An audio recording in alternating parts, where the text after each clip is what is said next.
Everyone, कैसे हैं आप सब। आई होप आप सब बहुत अच्छे होंगे। आपके बिहार स्टेट की तैयारी भी बहुत अच्छी चल रही होगी। मैं निर्मला साहू स्वागत करती हूँ आप सभी का अपने यूट्यूब चैनल नीरूज लर्निंग हब पे, जहाँ पे हम आपको इंग्लिश ग्रामर की सीरीज़ करवा रहे हैं। आज का जो हमारा टॉपिक है वो है प्रीपोजिशन। आप देख सकते हैं आज हम प्रीपोजिशन के बारे में जानेंगे, जो कि एक पार्ट्स ऑफ स्पीच है। लेकिन आपके सिलेबस में जो बिहार स्टेट है उसमें प्रीपोजिशन के बारे में दिया हुआ है कि आपसे वो प्रीपोजिशन से भी क्वेश्चंस पूछेंगे एग्जाम में। वो आपके सिलेबस का पार्ट है। तो आज हम प्रीपोजिशन को देखेंगे, समझेंगे। पहले कॉन्सेप्ट को देखेंगे कि प्रीपोजिशन होता क्या है, क्या इस्तेमाल होता है, कितने टाइप्स ऑफ प्रीपोजिशन होते हैं। फिर हम कुछ MCQs करेंगे प्रीवियस ईयर में जो अदर कॉम्पिटिटिव एग्जाम में आए हुए हैं। इससे आपकी जो प्रैक्टिस है वो अच्छी होगी।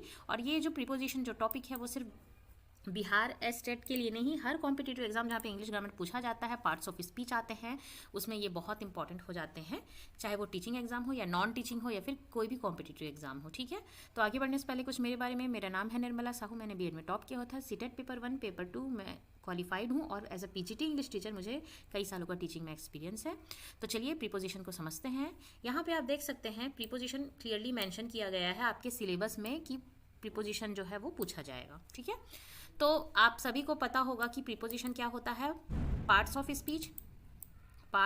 स्पीच जिसे हम कहते हैं, और बाकी पार्ट्स ऑफ स्पीच जो है मैंने आपको सेंटेंस में पढ़ाया हुआ है। क्या क्या होता है? Noun, pronoun, verb, adverb, adjective, preposition, interjection, conjunction, ये सब आपके क्या होते हैं? आपके पार्ट्स ऑफ स्पीच होते हैं। तो इन्हीं का एक पार्ट है। पार्ट्स ऑफ जो स्पीच है 8, उसका एक पार्ट है आपका प्रीपोजिशन। समझते हैं प्रीपोजिशन क्या होता है। A preposition is a word और group of word use to link noun, pronoun, phrases to other verb in sentence. जब एक सेंटेंस या वाक्य में या फिर फ्रेज, एक सेंटेंस हो, ठीक है, उसमें कोई उसमें कोई फ्रेज हो, उपवाक्य हो या प्रोनाउन हो या नाउन हो, उसको जोड़ने का काम करती है, उसे हम प्रीपोजिशन कहते हैं। उस वर्ड को हम प्रीपोजिशन कहते हैं। एग्जाम्पल की बात की जाए अगर प्रीपोजिशन की, अगर सिंगल वर्ड वाली प्रीपोजिशन है तो in, at, on, of, to, by, with, ये आपके सिंगल प्रीपोजिशन है, सिंगल वर्ड। और फ्रेजेस वाले जो प्रीपोजिशन होते हैं, जो आपके ये सिलेबस में दिया हुआ है, जिसको आप बाद में पढ़ेंगे कि प्रीपोजिशनल फ्रेज है ना, वो होते हैं आपके जैसे in front of, next to, instead of, ये सब आपके प्रीपोजिशनल फ्रेज होते हैं। तो पहले हम प्रीपोजिशन को समझेंगे, उसके बाद हम प्रीपोजिशनल फ्रेज को समझेंगे, क्योंकि पहले आपको प्रीपोजिशन समझना जरूरी है। तो इस तरह से आप समझ सकते हैं कि किसी भी नाउन, प्रोनाउन या फ्रेज को जोड़ने वाला जो सेंटेंस में इस्तेमाल किया जाता है वर्ड, वो प्रीपोजिशन होता है। प्लेस, टाइम, मैनर, ये सबको वो बताता है। ठीक है, कंपाउंड प्रीपोजिशन जो होते हैं, एक तो ये आपका सिंपल प्रीपोजिशन है जो सिंगल वर्ड वाले होते हैं। दूसरा कंपाउंड प्रीपोजिशन होता है, वो ऐसे प्रीपोजिशन होते हैं जो कि नाउन या एडजेक्टिव या एडवर्ब वगैरह में यूज किया से पहले यूज किया जाता है। Example among, amid, above, around, along, across, about, below, beneath, beside, between, beyond, outside, with in, without, ये सब जो प्रीपोजिशन है ये कंपाउंड प्रीपोजिशन जो होते हैं उसमें यूज किया जाता है एडवर्ब, एडजेक्टिव या नाउन के तौर पे। इसीलिए इसे प्रीपोजिशनल नाउन कहते हैं, प्रीपोजिशनल एडजेक्टिव कहते हैं, है ना, या प्रीपोजिशनल एडवर्ब, ऐसा इस तरह से कहा जाता है इन वर्ड के कारण। ठीक है, तो टाइप्स ऑफ प्रीपोजिशन की बात की जाए तो क्या क्या टाइप्स हैं प्रीपोजिशन में। टाइप्स ऑफ प्रीपोजिशन की बात की जाए तो प्रीपोजिशन ऑफ मैनर, किस मैनर में बोला जा रहा है। सोर्स, स्रोत। प्रीपोजिशन ऑफ टाइम, जैसे टाइम को अगर बता रहे हैं ना, कोई डेट, कोई वीक, कोई साल, तो उसमें इन का इस्तेमाल किया जाता है, तो वो टाइम है ना। प्लेस, मतलब कि प्लेस के बारे में बताया जा रहा है, इस स्थान के बारे में बताया जा रहा है, तो एट, इन, ये सब का इस्तेमाल करते हैं। जो मूवमेंट यानी कि उसकी तरफ जा रहा है तो टूवर्ड्स या इनटू, है ना, जैसे रिवर में कोई जंप करे तो इनटू रिवर, या किसी घर की ओर कोई जा रहा है तो टूवर्ड्स, इस तरह से मूवमेंट को बताता है। ठीक है, पोजेशन, ठीक है, पोजेशन जो होता है वो भी एक प्रीपोजिशन होता है। ठीक है, उसके बाद पोजेशन को जो बताता है ना, preposition of agent of instrument, ठीक है, और एक है प्रीपोजिशन ऑफ मेजर, मतलब जो क्वांटिटी, मतलब मापन जिसको कह सकते हैं, उसे हम उसमें भी इस्तेमाल करते हैं। तो इस तरह से ये प्रीपोजिशन के टाइप्स हैं। अब प्रीपोजिशन में थोड़ा सा आप समझेंगे, जैसे कि ये सब एग्जाम्पल हैं प्रीपोजिशन के। ऑन, एट, इन, ओवर, ठीक है, ये मूवमेंट की बात की जाती है। इन वगैरह जो टाइम के लिए यूज किया जाता है, एट वगैरह जो प्लेस के लिए यूज किया जाता है। अराउंड, थ्रू, बीनीथ, बिहाइंड, ये हमने देखा कंपाउंड प्रीपोजिशन होते हैं। Opposite to, in front of, है ना, बिसाइड, अबव, अंडरनीथ, ये सारे जो हैं आप देख रहे हैं प्रीपोजिशन है। प्रीपोजिशन बहुत होते हैं अलग अलग तरह के, single word preposition, compound word preposition, और होते हैं प्रीपोजिशनल फ्रेज के टर्म पे यूज़ किया जाता है। तो प्रीपोजिशन इस तरह से है। अगर आप बेसिकली लेमन शब्द में प्रीपोजिशन समझेंगे तो कोई भी ऑब्जेक्ट और कोई वस्तु जो नाउन, मतलब कोई भी जो ऑब्जेक्ट है और नाउन हो या प्रोनाउन की बात की जा रही है, वो कहाँ पे किस स्थिति में कैसे है उसको बताया जाता है। ये तो बेसिक है जो बहुत छोटे बच्चे लोगों को बताया जाता है। उसके ऊपर आपको पढ़ना है जो ये सारे वर्ड्स वगैरह हैं, है ना, जो इसमें उसके टाइप्स के अंतर्गत आते हैं, time, place, movement, manner, sources, possession, ये सब जो आता है। ठीक, तो फिर भी एक जिस्ट के लिए आपको बताया जाए, जैसे प्रीपोजिशन की बात की जाती है तो नाउन का उस ऑब्जेक्ट से क्या कनेक्टिविटी है ना, उसका रिलेशन कैसा, पोजीशन वगैरह वो बताता है। जैसे कि ये दो ऑब्जेक्ट है, इसके बीच में ये वर्ड है तो बिटवीन, इसके नीचे है तो अंडर, इसके बगल में है बाय, है ना, इसके ऊपर है, ये कार्टन के ऊपर है, देखिए सतह को नहीं छू रही है तो क्या है, ओवर। इसके पीछे है, देखिए इस बॉक्स के पीछे ये बिल्ली है वो छुपी है तो इसे क्या कह रहे हैं, बिहाइंड। इसके अंदर है, किसी चीज़, कोई चीज़ किसी वस्तु के अंदर हो तो उसे इन कहा जाता है। उसके सामने इन फ्रंट ऑफ, ठीक है। इसके ऊपर है, सतह को छूती हुई तो ऑन, जैसे कि she was standing on the bus, है ना, तो मतलब बस के ऊपर, सतह को छू रही है ना। और ओवर बोले तो जैसे aeroplane flying over the bus, तो ऊपर जा रही है, सतह को नहीं छू रही है। नेक्स्ट टू यानी उसके जस्ट बगल में, ठीक है। नेक्स्ट टू मतलब उसके बिल्कुल बगल में, और बाय मतलब उसके साइड में, ठीक है। तो इस तरह से ये बेसिक प्रीपोजिशन होते हैं जो हम छोटी क्लासेस में पढ़ते हैं। अब हम कुछ क्वेश्चंस करेंगे ताकि आपकी जो प्रैक्टिस हो और आपको समझ आए, थोड़ी आपकी अंडरस्टैंडिंग बने, ठीक है। Choose the correct alternative with the correct choice given below each, ठीक है। तो ये जो ऑप्शन दिए हैं उसमें आपको करेक्ट प्रीपोजिशन को चूज करना है। आई got your parcel dash Tuesday. अब इसमें प्रीपोजिशन लगाना है, तो मैंने बताया था कि अगर किसी दिन के बारे में बात की जाए, है ना, डे वगैरह के बारे में बात की जाए, है ना, टाइम, है ना, तो हम क्या इस्तेमाल करते हैं, ऑन या इन का इस्तेमाल करते हैं।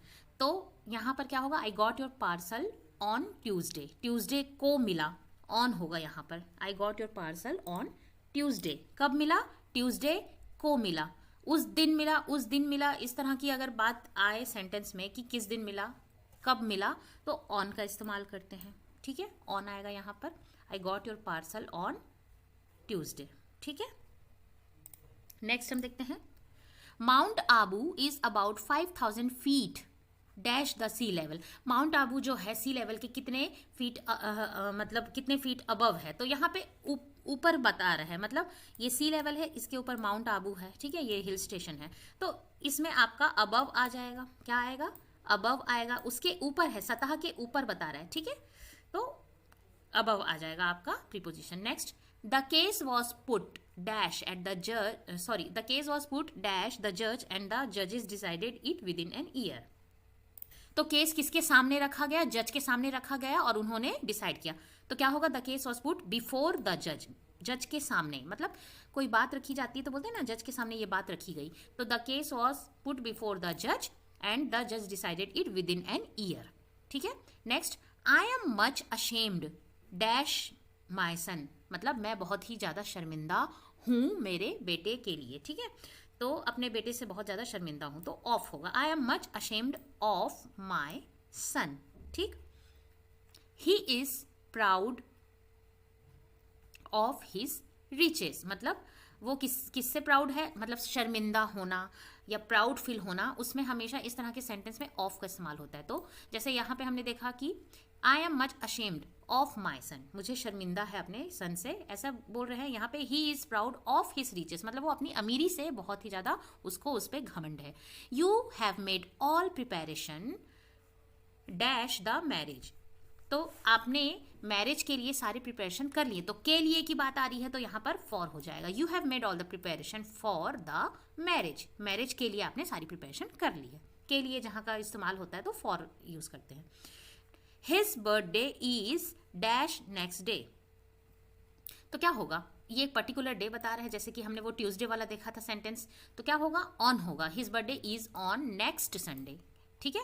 कोई वीक वगैरह के बारे में बताता है, कोई पर्टिकुलर डे के बारे में बताता है तो ऑन का इस्तेमाल किया जाता है, ठीक है। तो ऑन आ जाएगा आपका। He behaves just like his father वह अपने पिता की तरह बिहेव करता है। ही रियली टेक्स, पिता की तरह बिहेव कर रहा है क्योंकि वो अपने पिता से सीख रहा है, तो फ्रॉम होगा। ठीक है, नेक्स्ट हम देखते हैं ही फेल द ट्री, उसने पेड़ को गिराया। किससे गिराया? एक्स से। तो बाय के किसके द्वारा उसने किया उसको? ठीक है, विथ नहीं होगा, विथ अगर होगा तो के साथ हो जाएगा। ऑन एक्स तो गलत है, ऑफ एक्स भी गलत है। किसके द्वारा उसने पेड़ को गिराया? मतलब एक्स के द्वारा, मतलब फावड़ा जो है उसके द्वारा। ठीक है, he fell the tree by an x.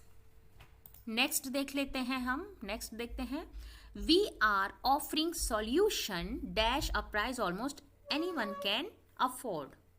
तो यहाँ पे बोल रहा है कि हम वो प्राइस दे रहे हैं जिसको हर कोई अफोर्ड कर सकता है, तो यहाँ पे एट हो जाएगा, at a price. We are offering solution at a price almost any one can afford, मतलब ऐसे प्राइस पे हम बेच रहे हैं जो हर कोई अफोर्ड कर सकता है। ठीक है, नेक्स्ट देख लेते हैं I love sitting dash the, यहाँ पे आई होना चाहिए। ठीक है, I love sitting dash the beach at night.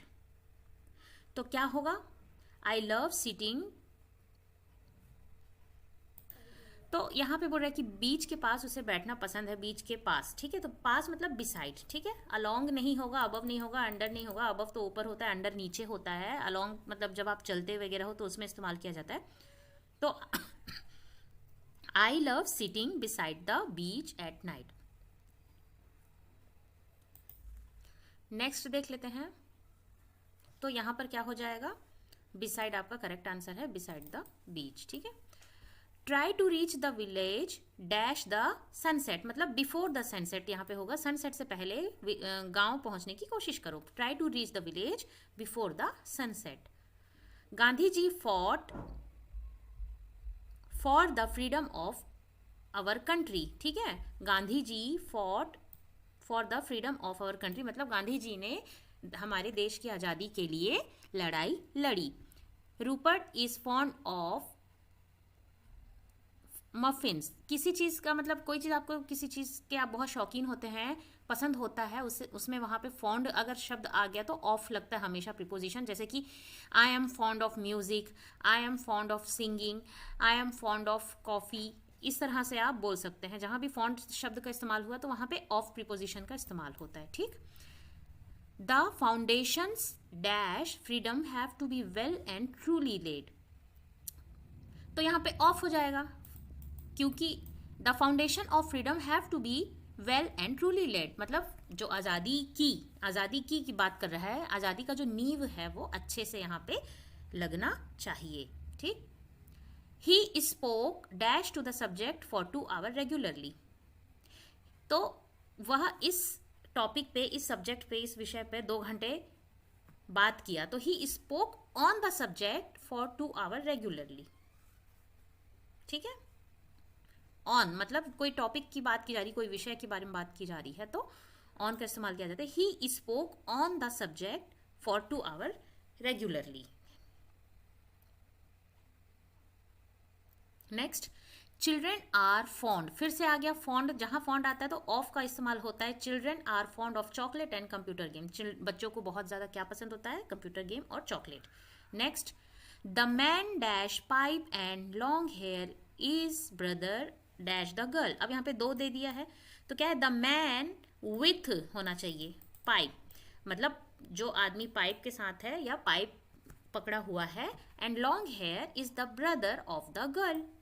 ठीक है, विथ और ऑफ इसका करेक्ट प्रीपोजिशन है। Next, it is expected from you to find the solution. From मतलब तुमसे, है ना, तुमसे ये एक्सपेक्ट किया जाता है कि तुम इसका सॉल्यूशन फाइंड आउट करो। It is expected from you to find out the solution. Next, she is dash a noble family of Rajput. तो क्या होगा?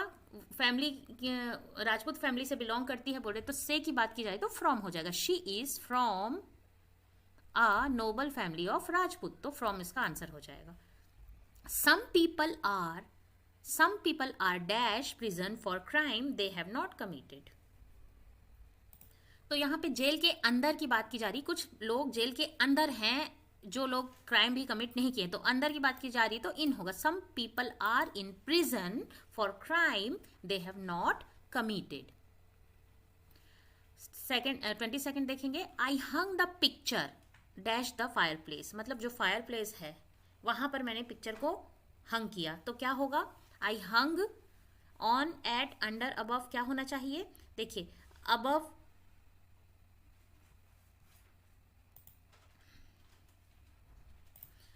तो फायर प्लेस जो है उसके ऊपर रखा गया, तो I hung the picture above the fireplace, उस पिक्चर को कहाँ रखा गया, फायर प्लेस के ऊपर, ठीक।